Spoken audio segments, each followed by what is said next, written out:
Singer Demi Lovato speaking out for the very first time since her apparent overdose. Lovato posted a note on Instagram yesterday thanking God for keeping her alive, thanking her fans for their support. She also said, quote, "I now need time to heal and focus on my sobriety and road to recovery. I look forward to the day where I can say I came out on the other side. I'll keep fighting." Lovato was hospitalized last month. Sources tell us she'll go to rehab when she is released from the hospital. Joining me now is somebody who's very familiar to our show, Cortney Lovell. She's a recovering addict herself. She's an advocate who helps others in their recovery, and we know it is not a simple journey, and that's probably the understatement of the day. What are your, first of all, Cortney, lovely to see you. What are your thoughts on Miss Lovato's note on Instagram? Well, I mean, I'm really proud of Demi, really, not to add any unnecessary pressure to her, but she is setting an example for so many other young people right now. Her being transparent about her addiction does so much to reduce the stigma that silence perpetuates.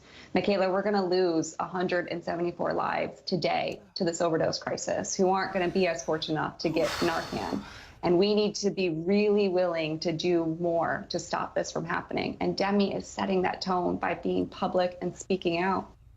She has been so bold about talking about her struggles with addiction, and I'm with you. I'm proud of her. I know that's a hard thing to do, especially when you're in the public eye. One of the things that really hit me, and I want to read part of it, quote, "What I've learned is that this illness is not something that disappears or fades with time. It is something I must continue to overcome and have not done yet." How powerful of a statement is that? Because I think there's this idea, some people falsely believe that addiction can be cured.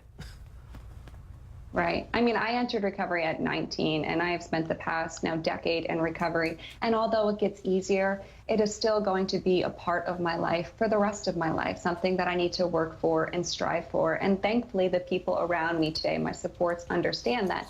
But the American people as a whole hopefully will start to come to understand that once we come out of this other side of this opioid crisis, we need to be supportive and compassionate towards people who are in recovery. Mm-hmm. And, you know, you think about somebody like Demi Lovato, who has fame and fortune. She has a terribly busy schedule, and then at times she has a lot of free time, or has some free time. I can't imagine that a star who's on the hustle like that has got a lot of free time. But you think about somebody like that who's in the public eye and has those funds and is surrounded by yes people. That makes the challenge of recovery that much harder, doesn't it? Absolutely. I mean, recurrence of use is hard for anyone to manage, mostly due to the stigma attached to it. Now factor in all the attention she's getting, people scrutinizing every decision publicly.